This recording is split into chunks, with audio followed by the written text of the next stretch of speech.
decided to impress my coworkers' family by learning Portuguese.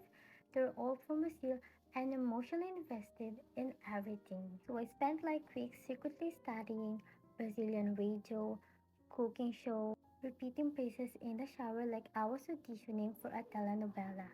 The day finally comes, I get invited to their family dinner. I'm ready. I walk in with my best Oi Chanty rehearsed 400 times.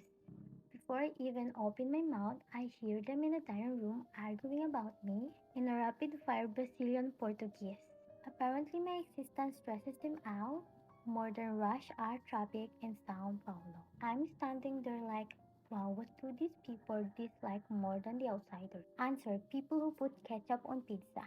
I did it once, so I opened earlier and started learning Portuguese the real way. Slang, gestures, speed, all of it. A few months later, I come back and I fire back in perfect, dramatic, widely emotional Portuguese. Someone checked on their drink, someone's aunt's cups. They told me to sit quietly and not talk politics. Coworker hasn't made eye contact since, but now I argue like a native, so honestly, still a win.